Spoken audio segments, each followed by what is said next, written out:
in theory, you saw this in grade 10, in theory. But it's okay, I'll teach it like you haven't seen it before, and then it might be review.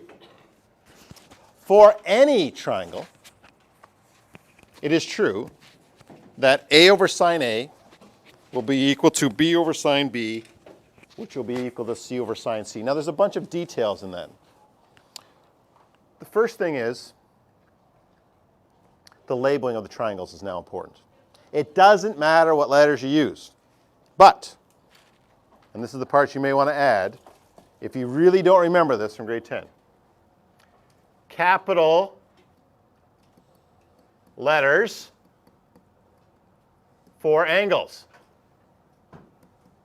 So in the pictures I've used A, B, and C, and yes, I didn't, that's not the active board that did that. I wrote the C really big, because C is a really bad choice here. Because big C and little c look the same unless you're really careful. Small letters for sides. Excuse me, for sides. A, B, C. And that tiny little c there, because on your diagrams you're going to have to write C really small to make sure you know the difference between big C and little c. I wasn't there hundreds of years ago or whenever they decided this way to do things. It's not a rule, by the way. It's just all mathematicians went, just so we can keep track and people know what we're talking about, we'll make angles big letters and we'll make sides little letters. Won't that be easier for everybody if we just do it that way? Okay? So when you see A over sine A, B over sine B, C over sine C, that's what's going on. You're talking about the sides and the angles. Even better, take a look at this. You'll want to add this to your diagram. In any triangle, we put the matching letters across from each other. You see? BB, always across from each other. AA are across from each other. CC are always across from each other. That is a rule. We do that all the time. Otherwise, we'll have trouble keeping track of where to put everything. And if you've done those two things, you've agreed to make capital letters angles, small letters sides, and you've labeled the triangle with opposite sides like that, sorry, I shouldn't say opposite, across from each other, then all triangles, this is true, including right angle triangles. We don't usually use this for right angle triangles. It's more work than it has to be. It's a little more difficult to use than SOHCAHTOA. So if it's right angled, use SOHCAHTOA. Don't use this, even though it will work.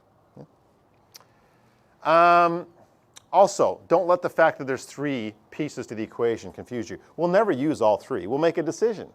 We'll go, oh, I'm going to use A over sine A equals B over sine B for the question I'm doing. Or you'll go, oh, no, for this question, I'm using B's and C's. It'll just depend on the question. So don't let that triple equation confuse you at all. It's not a triple equation. It's a double equation, and you can choose which double you want to use. It nicely works upside down, too. You could flip the whole thing over and go sine A over A equals sine B over B equals sine C over C. It doesn't matter which way around you use that. So then a little note at the bottom, which I won't highlight because I don't want to freak you out about this. We're not being tricky. You don't need the sine law if the triangles are right angled. Just use SOHCAHTOA and Pythagorean theorem. However, if a triangle isn't right angled, you have to use this. SOHCAHTOA doesn't work for non-right angled triangles because non-right angled triangles don't have hypotenuse. So you can't use opposite of hypotenuse when there's no hypotenuse. Okay, so there is some rules going on here. However, I don't want you to think that this is magical. A over sine A, B over sine B, it looks like magic that's going on here. And I'm going to do just a small bonus example. You can copy it down or not. My only goal in this example is to prove that this is not magic, what you're seeing on the screen here. You can understand the math it takes to build this. I'll just go over to a separate page, and I'm going to build a triangle. And I'm going to start playing around with it and convince you that what's on the previous page is not really a big deal. So here comes my triangle. Bonus example for you on a Tuesday. Is it Tuesday?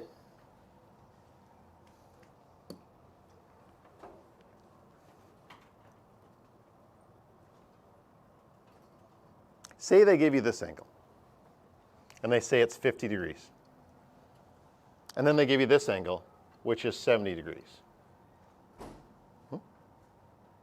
And they give you this side, 11, using just crazy specific numbers. And your job is to find this side over here, which I will call little a. Okay? That's all. If that was in your homework last night, it would be a very difficult question because this is not a right angle triangle. It doesn't claim to be a right angle triangle. So you can't use SOHCAHTOA to do it, except you can if you know what you're doing. In fact, some of the homework questions do walk you through the steps of this. And they say, well, what you could do is you could just draw what's called an altitude, but you don't need that word right now. It's just the height of the triangle. You could put the height of the triangle on here and just do a little work. What I'm going to do is I'm going to find the height of the triangle and use that to find the other side. Did you do enough homework to see some of these? Where there's two triangles, you have to do one side first and then do the other. Here's what sine law is. In this situation, it plays out the exact same way every single time. That is, if I want to go after this height, which I'm not going to call h, because I don't want to mess anyone up with hypotenuse, h hypotenuse. It's not the hypotenuse. So I'm just going to call it x. I'm going to use this value of x, which I don't really need in the question, except to get over to a. So if I wanted to solve that, I'd go sine of 50 equals opposite over hypotenuse. That x is equal to 11 sine 50. I'm going to write it over here, very cleverly, over here. X is 11 sine 50. That is true. But if I go over to this side of x and use this 70, I could go sine of 70 equals x over a. And you're like, well, I don't know what a is. I'm like, that's okay. It's okay to not know what a is. But over here, x could be calculated as a sine 70. And the sine law is laying right there. 11 sine 50 has to be equal to, in any triangle, 11 sine 50 has to be equal to a sine 70. And I'm going to rearrange it like they did in the sine law. If I divide, I just uncross multiply here and go, okay, I'll bring the sine 70 over here, and I'll bring the sine 50 over there. Does that now look like the sine law? That is the sine law. I didn't prove the sine law. Well, I sort of did. I'm just saying all they did to build the sine law, somebody good at algebra, did this math without putting numbers in. I put 11 and 50 and 70 in just to make it a little more workable as you're learning algebra here. And they just worked it through and said, hey, in any triangle, it always comes out 11 over, oh, look at my hand motion here. And for those of you watching on a video, I'm going to highlight in yellow. 11, oops, highlighter, yellow, yes. 11 over sine 70, the opposites equals, different color, a over sine 50. That's what sine law says, and that's what I got as my result. Do you need any of that? No, and I don't suspect that the grade 10 teachers really talked about that too much. They just walked up and said, trust me, it's true. In any triangle, a over sine A will be b over sine B will be c over sine C. Just use a pair of these, and you can use it upside down if you like, if you prefer in a particular question. And I'll show you why you might like to use it upside down. But you never have to. You never have to use it upside down. And I'm not highlighting this. When using, you can use sine law in any triangle, but it's more work than it has to be. Use SOHCAHTOA. If it's right angled, use SOHCAHTOA. If it's not right angled, use this. That's a good way to think about it. Well, let's jump in and do one. Using the sine law this time, instead of the two triangles mapping across, all that stuff that the homework tried to force you to do sometimes. As soon as I see triangle ABC, I draw the same triangle every time. I don't know why. Maybe it's just habit. I'll do it in festive green here. I always sort of just do that. And maybe I'll find out the angles are bigger or smaller, the sides are bigger or smaller than what they are on my diagram. I always just draw it like that. So, angle triangle ABC, angle B is 40, so I'm going to put B up here. Doesn't matter where I put it. B is 40, C is 21. Side A, okay, now this is where the labeling comes in. If I've decided that's A, B, and oh, I've already broken my rule. Look at, I don't want that. No, come on. C, big C. You don't want to be too small with your diagrams and get confused about what's big C and little c. And so this will be big A. Now here comes the labeling if you don't remember. If that's big A, the one across from it is little a. If that's big B, the one across from it's little b, that's no problem. But then if this is big C, then this one's little c, and I'm really going to exaggerate it. You don't have to exaggerate it that much, but make sure you can see the difference between the two. Did I put all the information on? B is 40, C is 21. Oh, and A is 46 centimeters. Now here's the big few minutes on sine law. If your brain's all over the place and you're considering what you're doing this evening, trying to get a to-do list in your mind, or you're just distracted, you better come back for these 180 seconds, about 3 minutes of important sine law stuff. If you remember sine law or not, this is the key to sine law. For sine law to work, I need one of these pairs. I either need AA, BB, or CC. I need a full ratio here. Both, or sine law is not going to work. It's not going to help me. So I look at my diagram and I go, do I have AA? And the answer is no. The answer is no. Okay, I know some of you might have a thought on that, but that's okay. I'll get to that in a second. Do I have BB? No, I've got the angle B, but I don't have the side B. Do I have CC? No, I've got 21, but I don't have C. Why is this the first question in sine law if sine law is not even going to work? I saw someone nod in there, maybe a couple people switching to red. What's the breaking point of this question, Nathan? You can get the other one. So maybe that actually is first on your checklist on triangles from now on. First thing, check to see if I can just get the third angle using, and I don't say this condescending like, but that was from grade 9. I don't mean like, oh, you should remember from grade 9. I just mean that won't be too difficult to get angle A. So I'm going to show that work. I'm going to say, okay, angle A will be equal to 180 degrees, subtract the 40, subtract the 21 degrees. And so I can calculate angle A. That's 61, so 119, I think. I'll double check that in just a second. I'm trying to do it in my head to stay young.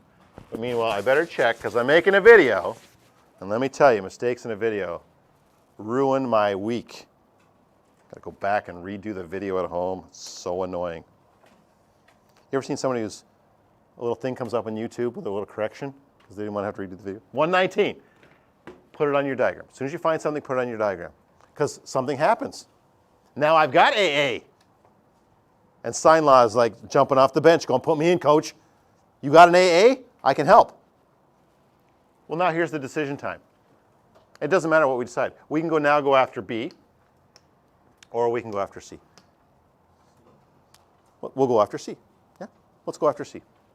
So when I look back at sine law, I'm not going to use the BB part. I'm going to use the AA part and the CC part. That's what I meant. Like, it looks like a triple equation, but it's not. It's a set of double equations. You choose which one you want. Now, this upside down thing. I'm not going to do any thought onto which version I'm going to use, okay? And I'm going to show you why it doesn't matter which one you choose, but some people might think they'd like to choose differently. So I'm going to use what I need, AA and CC. I've got AA, I want CC. So I'm going to write A over sine A equals C over sine C. And I'm going to fill in what I know, 46 over sine 119. And then I'm going to pause at that moment and savor what I have. Because I've got this whole ratio. I know what that is, which means I'll be able to get information. You need one pair. I don't have little c, but I do have big C, which is 21. And if you're any good at algebra, you're now home free. Sine law just says, okay, go ahead. I use cross multiply. I'm not sure what your teacher in grade 10 would have used. And all cross multiply says is, well, If it's divide by sine 119 over here, if I move it to the other side, it'll become multiply by sine 119. And if it's divide by sine 21 over here, if I move it to the other side, it'll become multiply by sine 21. And cross multiply says, hey, let's do that all in one step. My grade 10s love this right now. This is exactly what they're doing. They call it butterfly method, which I didn't understand at first. One student was like, can we just make the butterflies? And what they meant was, when they did this cross multiply deal, does it look like a butterfly? No, I didn't think so, but they love it. They like cross multiplying. They haven't loved everything I've taught them, but cross multiplying they get down with. Because I think why they love it so much is because this looks like fractions. It's not really. It's ratios, but it looks like fractions. And cross multiply says, I can get rid of the fractions for you. C sine 119 equals 46 sine 21.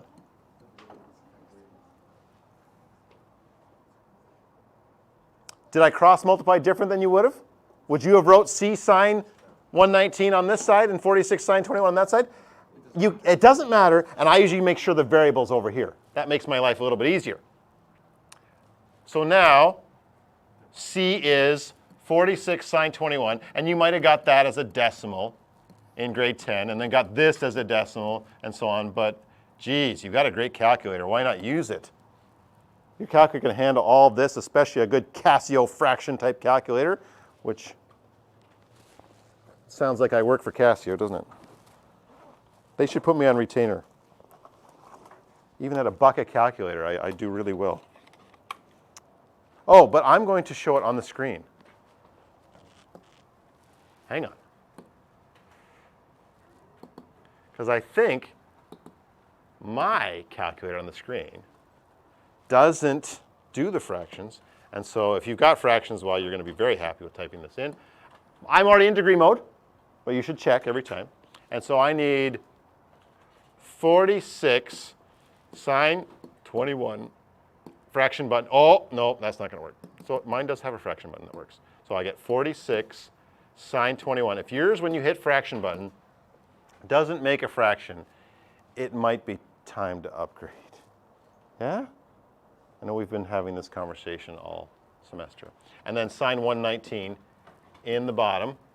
You try typing it in now. Make sure you got this down pat. I get 18.8 degrees. I'll keep the decimal place, not because I believe it's necessary to be nearest tenth of a degree, but just so we can all agree we see the same thing on the screen. Did you get 18.8?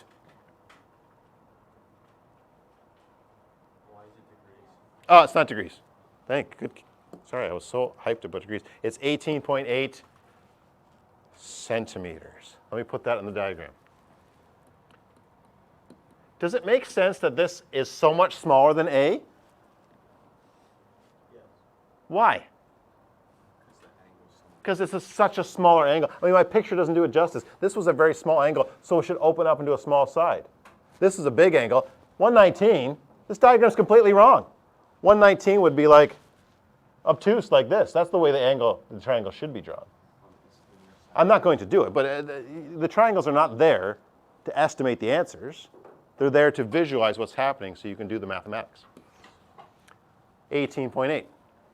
Okay. Does this question say solve? It says find C to the nearest centimeter. Find C to the nearest centimeter. So it's C equals 19 centimeters. This question did not ask me to find B. But if it said solve the triangle, you just go ahead and do it again using the B's and the A's instead. Okay. Does this ring a bell? Does this seem familiar? Most people, if they engage with this, don't mind sine law at all. You're like, I just got to set them up, cross multiply, and type it in.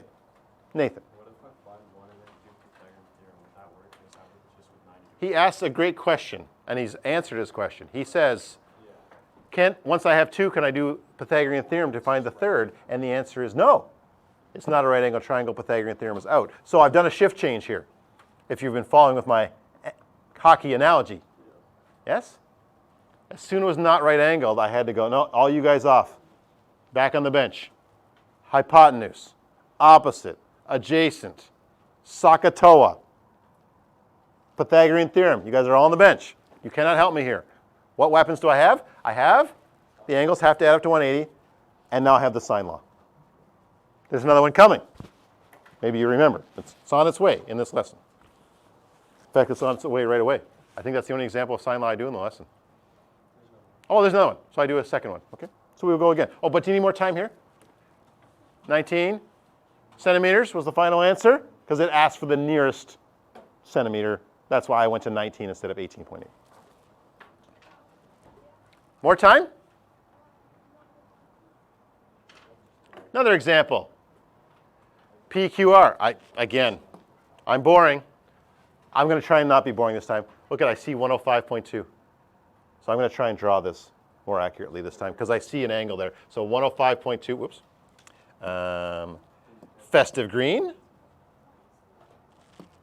Straight line. Ready? Yeah, this will be a little bit better for visualizing if I use P as 105.2 degrees, a little bit bigger than 90. Side P will be over here. Oh, P's got the same problem as C, doesn't it?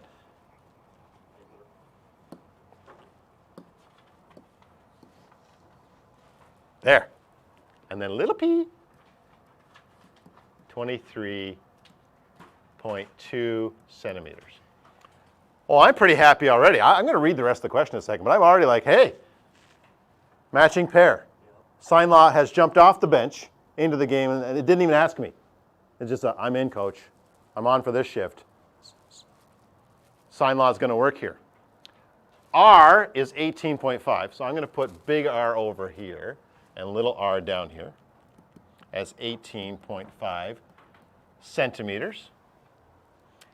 And it says find angle R. Oh, that's good. I don't even need to go the other side. I'm going to put it on there. But really, Q's not going to come up in this question at all because it's just P's and R's. Now, if you sort of like sine law so far, I hope you don't mind what I'm going to write next. Don't you write it upside down? Writing it upside down you might like better. Because I'm doing cross multiply, it actually is irrelevant whether I write it upside down or not. But some people might be happier if they go, I want the unknown, I want it right here. So I'm going to put sine R on the top this time. And then the pair that I know, I'll put over there. And that's fine. That is a good organizational strategy. I have no issue with it whatsoever. Does it matter if you never know? No, you could write it the other way. Once you cross multiply, it's going to be the same anyways. Yeah. Now, are you upset that I went to R's and P's? I got to tell you, most people don't ever write A over sine A equals B over sine B equals C over sine C. That's not what they write. When they're doing a question, they just pick the pairs they need. That's what sine law usually looks like right there. Just two pairs called a proportion, if you want the fancy words. And then you just fill in what you know. And you hope you know most of them. You hope you know 3 of them. If you don't know 3 of them, you've chosen badly, and you better choose some other combination. So I'm doing sine R. That's what they want me to find anyways. I'm not upset that it says sine R. That's what I'm after. Equals, over little r. What's little r? 18.5. Equals sine P, which is 105.2, over little p, which is 23.2. And you might see a shortcut, but I'm not going to use it. I'm going to use cross multiply because cross multiply just works. Cross multiply, 23.2 sine R equals 18.5 sine 105.2, and then divide by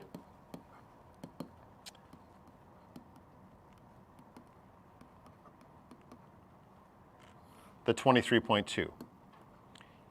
If your algebra is strong, you're probably scowling at me right now going, couldn't you just jump from there to there? Why did you cross multiply in this scenario? You didn't need to cross multiply. You just had to divide by 18.5 over and multiply by 18.5, and I totally agree with you. That is the way I would do it. If you get your unknown on the top like that, by flipping them, that will be faster, but cross multiply always works. And then I'll type this mess in I'm going to leave something out on purpose because something might go wrong for you here. I've got to hit my fraction button first. I don't know how you do on yours, but 18.5 sine 105.2 over 23.2, and I get 0.7. Right? hold on, I'm going to ask you in just a second what to do. I'm going to write it down, but I'm very concerned. 0.769 517 463, scaring you very much. You're like, triangle with sides of 23.2, 18.5, angle 105.2. How does 0.769 fit into this? I love the way he's saying that.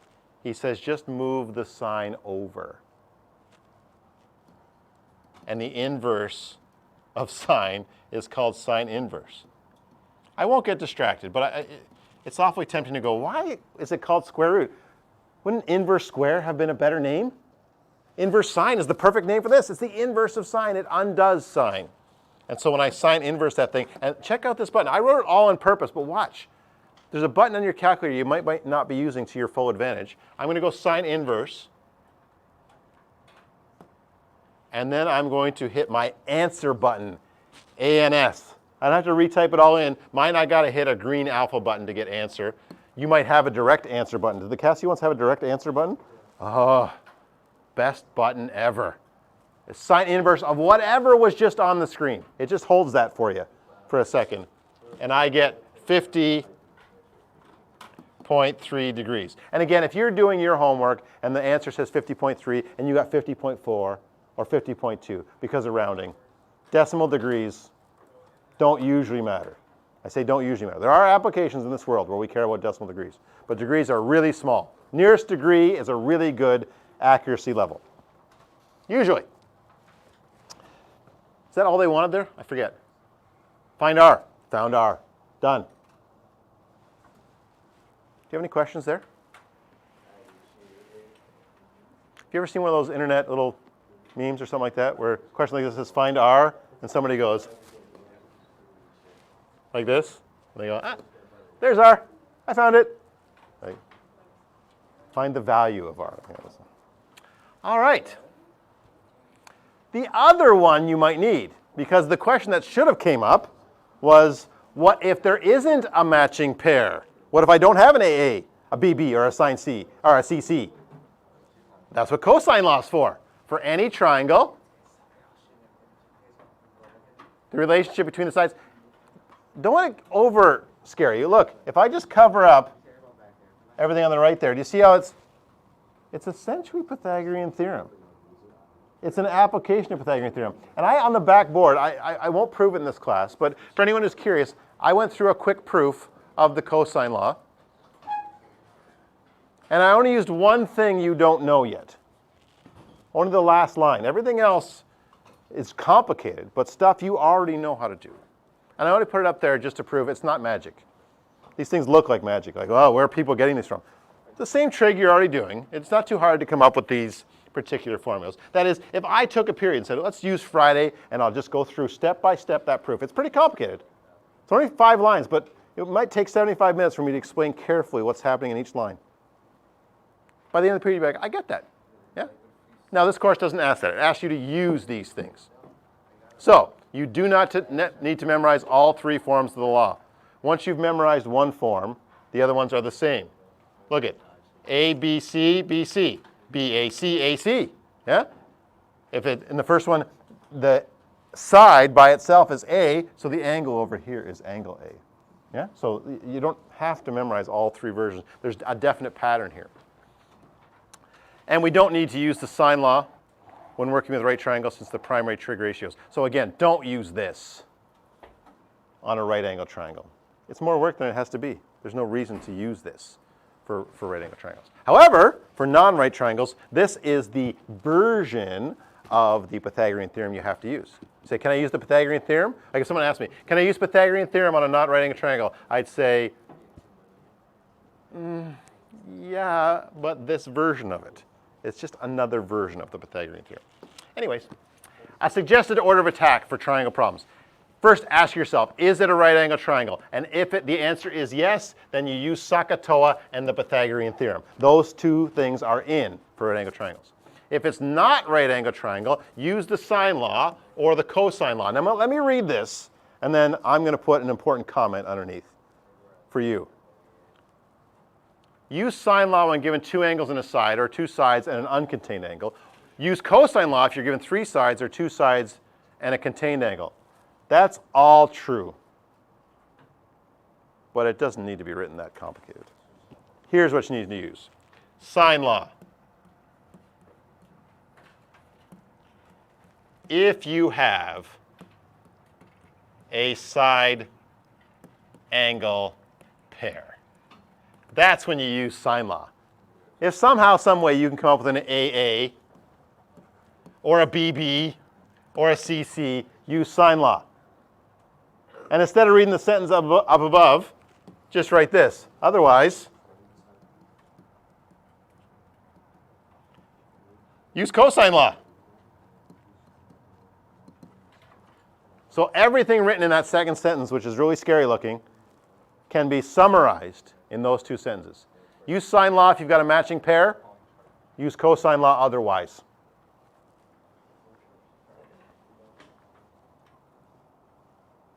I'm not pausing for questions there, because those are just statements. And now I will show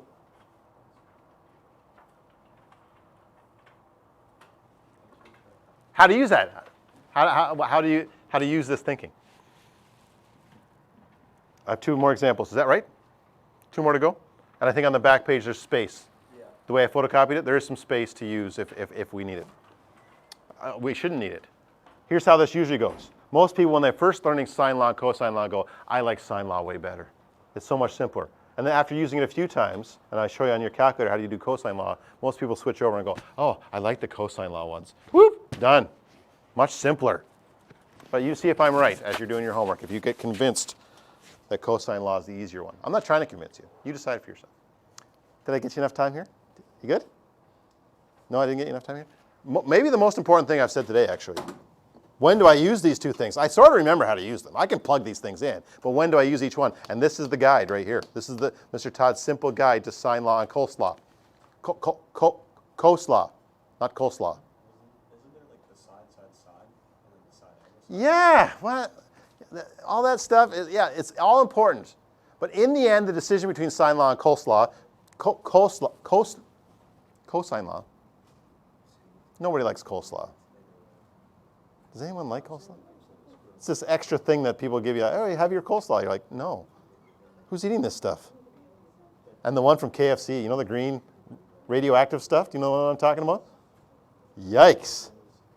It's hard to even look at and eat anything else. Did I buy enough time there?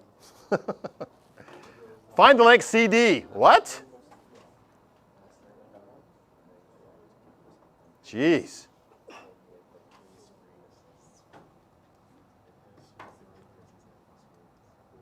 I know they call it CD. I like putting X there. That's what I like to do.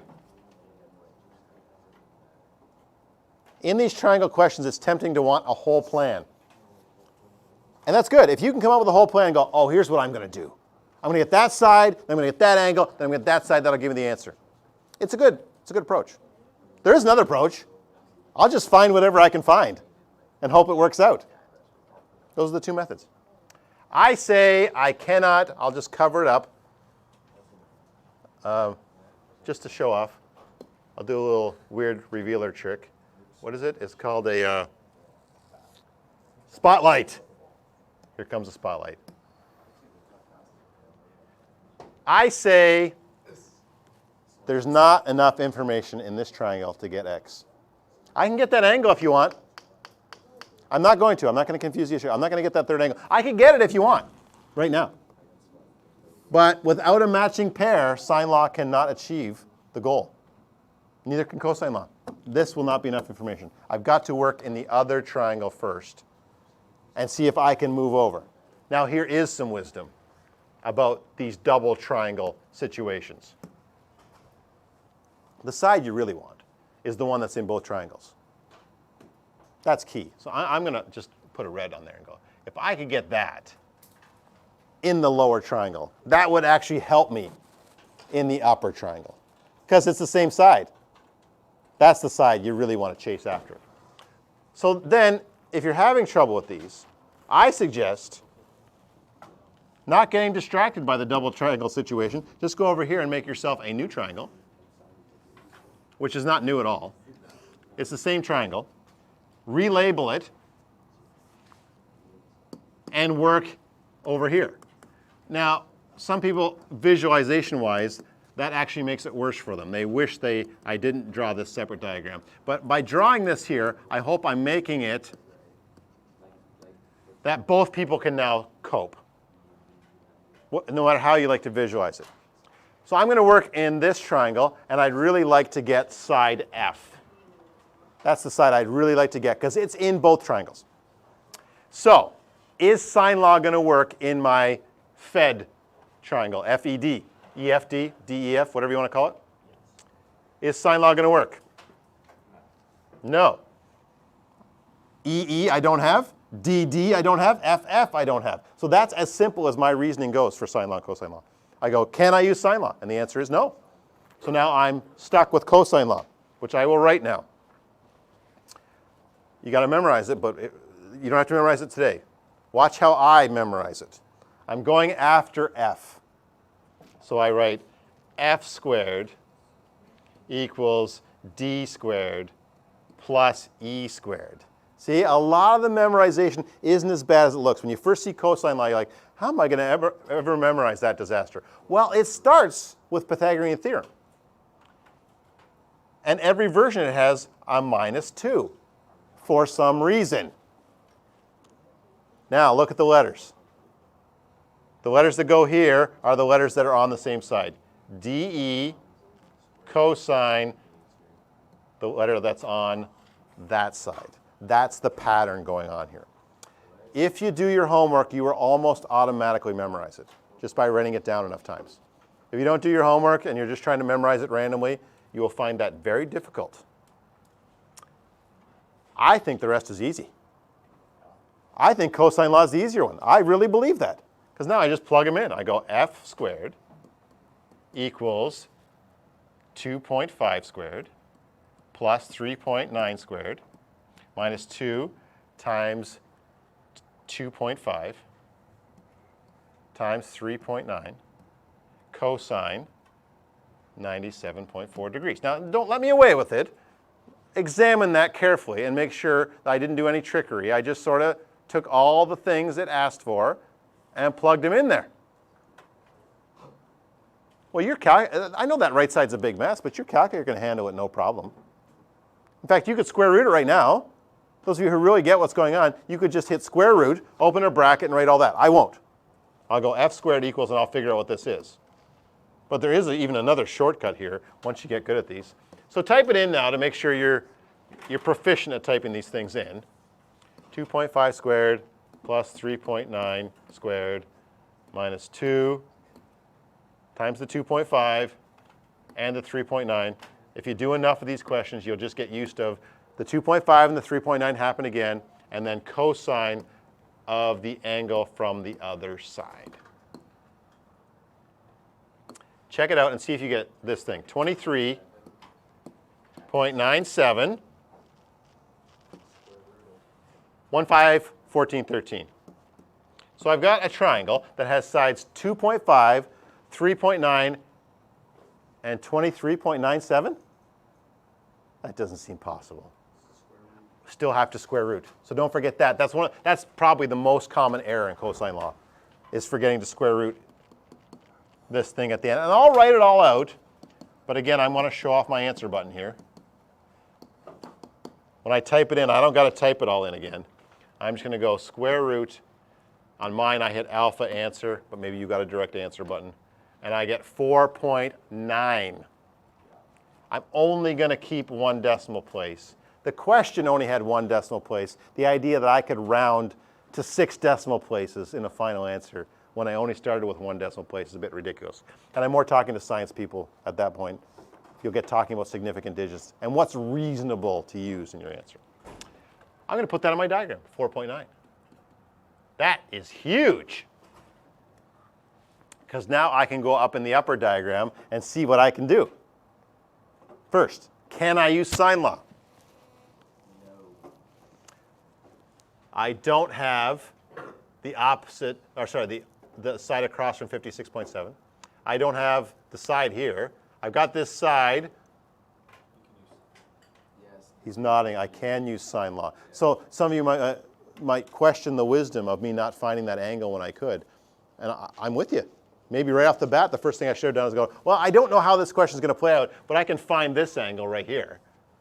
That angle is 180 minus 56.7 minus 48.2. 90 and 14 is 104.9. Great station, by the way. At 75.1, has anyone got their calculator out? I'm not making a mistake on the video, though, let me tell you. I'm typing that in. 180 minus 56.7. Let's find out if Mr. Todd's getting old or not. Yep, he says, you are. Whether you get this right or not, you're still 70. Oh, yes, 75. 75.1. Okay, good. Thank you. Now I can do sine law, because I do have a matching pair. Let me write out the sine law carefully, though, here. It's going to be x over sine 56.7 equals 4.9 over sine 75.1. But don't let me away with it. If you're like, how did you get those? I want to answer the question now. I didn't write a whole bunch of stuff about sine law here, d over sine d, e over sine e. I'm trying to get through the idea, and I'll put it on here.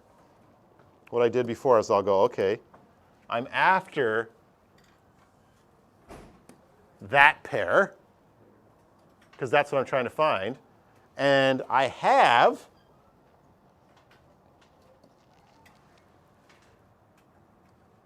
oops, not there, this pair.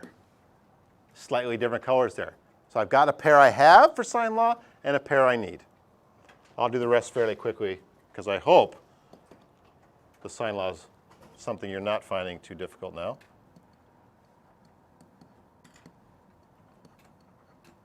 But then I will pause for questions about any of these steps.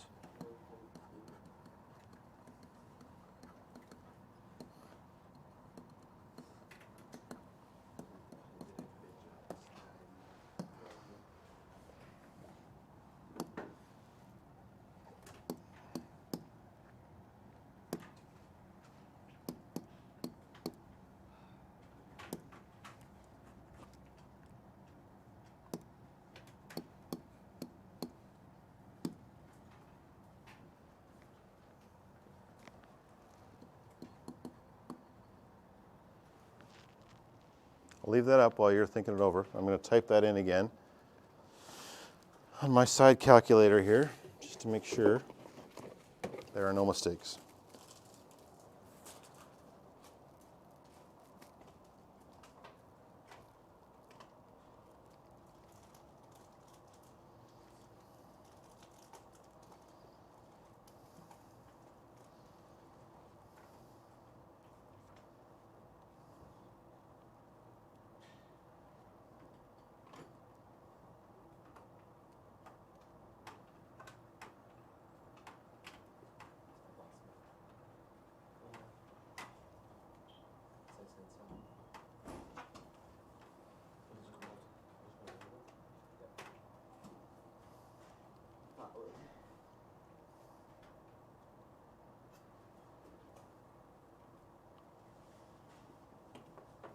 When I retyped it in, I got a different answer, but it's because my retype was wrong. So 4.2.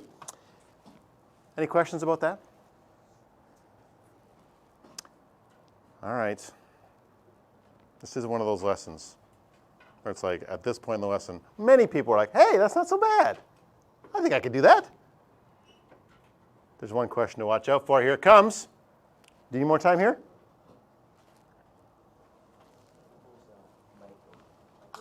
There is one ugly one. One scary monster coming.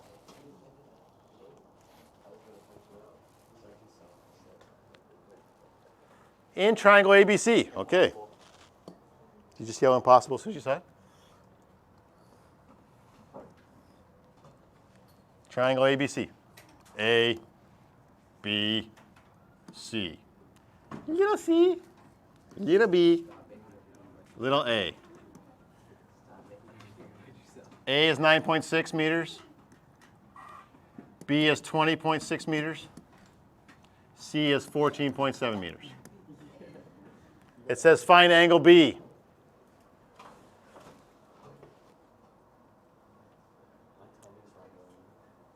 Okay, let's check if we can use sine law. I've got side A. Do I have angle A? No. No angles. Side B, do I have angle B? No. Side C, do I have angle C? No. It's got to be cosine law. But you need an angle for cosine. I need angle B. Now let's go back and look at the cosine laws. Which one of these has angle B in it? The second one. The second one. If this is going to work, it's that one. Let me write it down. B squared equals A squared plus C squared minus 2AC cosine B. Let me just jump ahead in my thinking a little bit. If this equation is going to work, I've got to know everything. But yeah, I got to isolate B. That's what I'm going to do. In grade 10, I think they give you this formula. I'm not giving it to you. All right? I'm going to build it very slowly here. Okay? Very slowly. I'm going to build the formula I need.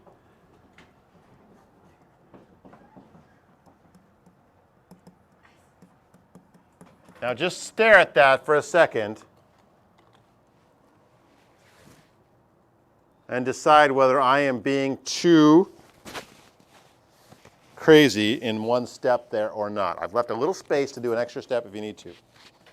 And if you do see what I did, can someone explain it so other people can go, oh, that's not so bad. What did I do? I did two things at once. All I did was move things over. I brought the 2AC cos B over here where it became positive instead of negative. Well, that's wrong. Instead of subtract, it became add, which resulted in positive. Then I brought the B squared over here. I only got one more step to go. Cos B equals A squared plus C squared minus B squared all over 2AC. Does this ridiculous formula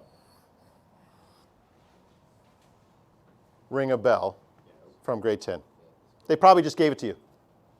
I don't intend to, but I will do what the other 11U teachers want to do.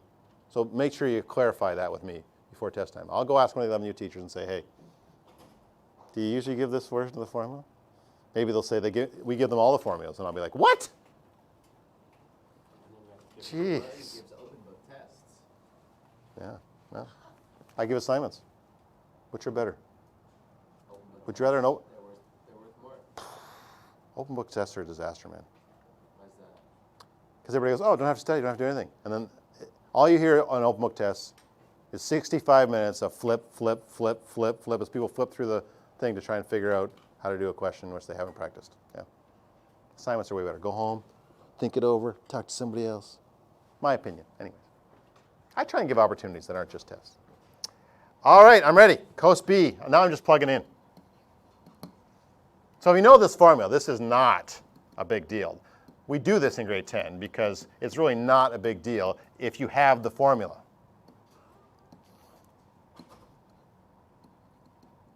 But I was talking while I did that, so I better check to make sure that I didn't make a mistake there.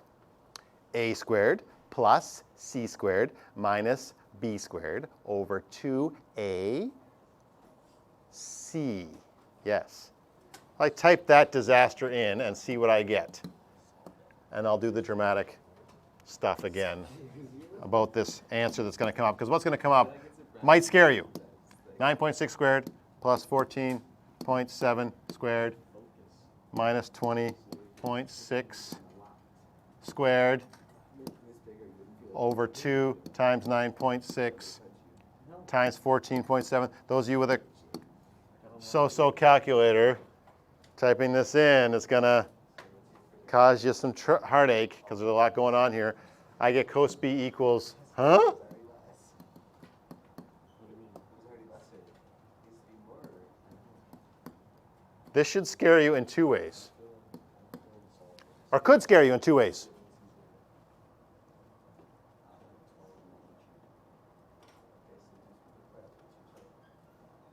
First of all, is the angle 0.411? No, got to do cos inverse. Second of all, the negative, you're like, negative? But yesterday's lesson sort of talked about that. Negative just means, all that's happening with negative is, whatever this angle is, it's over there somewhere. It's slipped past 90 degrees into the sine only positive quadrant. Cosine happened to come out negative. Your calculator will be fine with this. It will not be confused. When I cos inverse negative 0.411387471, which I'm not going to type that all in again. I'm going to go cos inverse alpha answer, and I get, and your calculator's like, I got it. I know it's negative. Of course it's negative. It's bigger than 90. So I get B equals 114. Nearest tenth.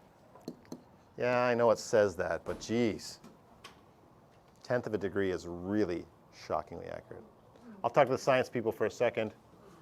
Technically, this question only has two significant digits.